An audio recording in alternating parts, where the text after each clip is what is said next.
l'erreur de nos dirigeants africains, malheureusement, même les autorités de nos différentes transitions sont dedans. C'est bien beau de dire les autres, mais souvent quand ils sont en erreur, il faut dire qu'ils sont en erreur. Nos autorités, même la transition, sont en erreur. Alors, moi je lance encore mon appel au président Assimi Goïta, à l'état-major des forces armées, des trois armées, au ministre des armées de nos trois pays, à nos trois présidents,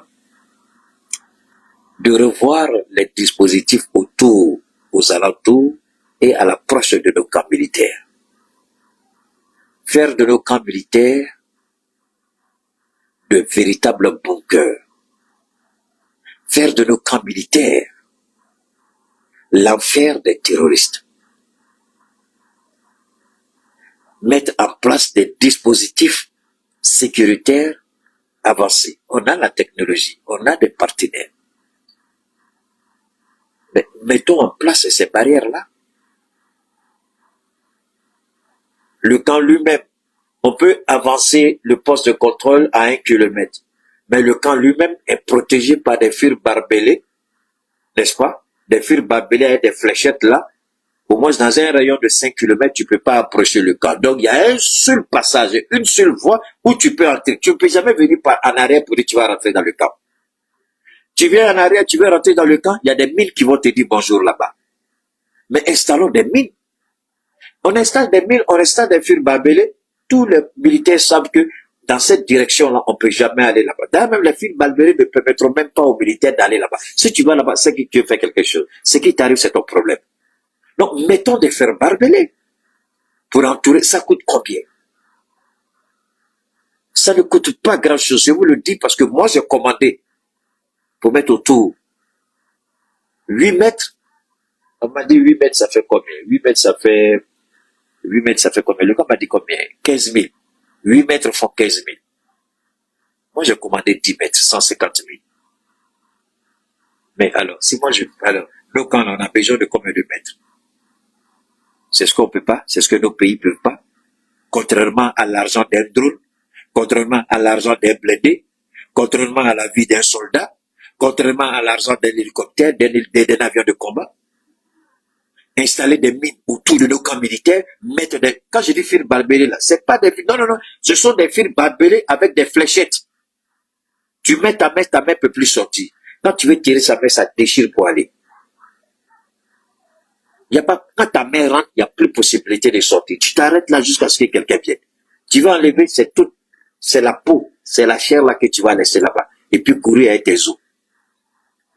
Mais est-ce que ça là, on peut pas faire pour sécuriser? On peut le faire, on peut sécuriser. C'est-à-dire, dans un rayon de 2 mètres, on installe ces fils barbelés avec des fléchettes et puis des mines autour de nos camps. Je dis bien des mines. Tu viens derrière le camp, tu peux pas rentrer. Il y a une seule entrée. Et la seule entrée là, à 1 kilomètre, il y a des postes de contrôle. Tu peux pas franchir ça comme ça. Moi, je dis toujours, c'est-à-dire, on n'a pas besoin. Et l'erreur de nos dirigeants africains, malheureusement, même les autorités de nos différentes transitions sont dedans. C'est bien beau de dire les autres, mais souvent, quand ils sont en erreur, il faut dire qu'ils sont en erreur. Nos autorités, même la transition, sont en erreur. Moi, je répète toujours une histoire qui s'est passée en Israël. La guerre de 6 jours. Quand les forces arabes se sont donné la main pour attaquer ensemble Israël, le président d'Israël, je ne sais pas si c'était David Ben Gourion, mais qui là, ils ont lancé un appel. Qui peut aider le pays? Le pays a besoin, on n'a plus de stratégie. Que chacun vienne, c'est un petit garçon qui n'a jamais fait l'armée. C'est un petit qui a dit, il faut faire les 3 frappes. On dit 3 frappes là, tu veux dire quoi? Il dit, vous faites les attaques terrestres, les attaques aériennes et puis les attaques maritimes. Donc, ce qui fait qu'aujourd'hui, chaque fois qu'Israël a attaqué, ce sont les 3 attaques simultanées. Terre, ciel, mer. Et puis Israël se défend bien. Nous, on n'a pas besoin d'être officiel. On n'a pas besoin d'aller dans une école. On n'a pas besoin d'être ami avec un ministre. On n'a pas besoin de voir Assimi Goïta, de voir le capitaine, de voir le général pour qu'on entende ce qu'on dit. Mais ce qu'on dit, si ça peut sauver des vies, ignorez la personne de Keïta et prenez l'idée de Keïta. Si ça peut sauver des vies, si ça peut préserver nos camps, si ça peut préserver les investissements en avion, en hélicoptère, drone, blindé, tous ces autres. Si ça peut aider, je vous en prie, ignorez Keïta. Faites ça. Protégez nos camps. Mettez des barrières d'au moins dans un rayon de 2 à 5 kilomètres. Et puis installer des mines à l'intérieur des barrières. Si le terroriste dit qu'il est bête là, il n'a qu'à rentrer dans le champ de mines, il saura qui est garçon. Et on n'a qu'une seule voie, un seul passage, une seule entrée. Sur 1 kilomètre, il y a des postes de contrôle qui sont là.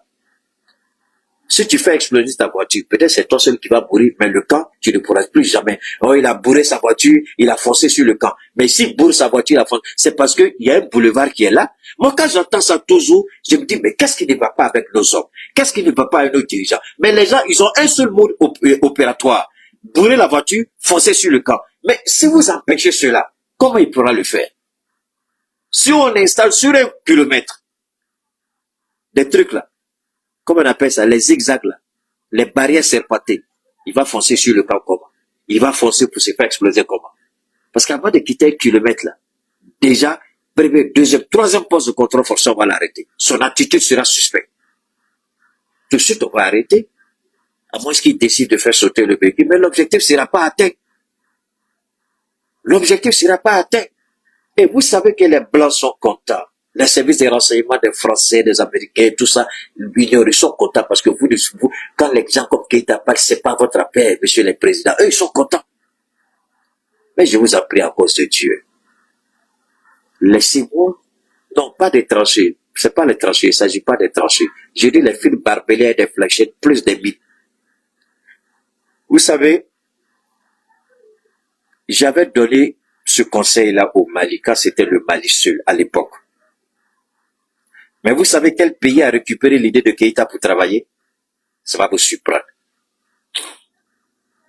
C'est l'Algérie. L'Algérie, à l'époque, j'avais dit que le Mali mette des fils barbelés et des mines entre la frontière ivoirienne. Et puis, à l'époque, j'avais pas trop Niger, je savais pas trop, mais j'ai dit il faut sécuriser la frontière ivoirienne. Mais c'est l'Algérie qui a fait ça aujourd'hui. L'Algérie, c'est quand l'Algérie s'est rendu compte que le Mali allait prendre Kidal, l'Algérie a mis des fils barbelés partout avec des mines, sur toute la frontière, avec tous les pays de l'AES. L'Algérie a fait ça.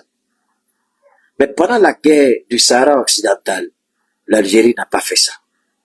Pendant la guerre de la Libye, l'Algérie n'a pas fait ça. Mais pourquoi c'est avec nous? Parce que les Algériens, ils sont pas bêtes, ils écoutent des gens comme Keïta. Ils ont fait, ah, petit Africain là, il a parlé quelque chose. Réfléchissons si on peut faire. L'Algérie l'a fait. L'Algérie ne l'a pas fait parce qu'il y a 10 ans, 20 ans. Non, l'Algérie l'a fait. Tout récemment, l'Algérie a fait. Barbeler tout avec des mines.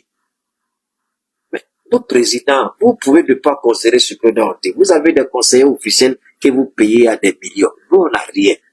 Mais ce qu'on donne là, ça permet de garder la tête du pays haute. Ça permet de sauver des vies. Ça permet de préserver les investissements que vous avez faits en matériel militaire.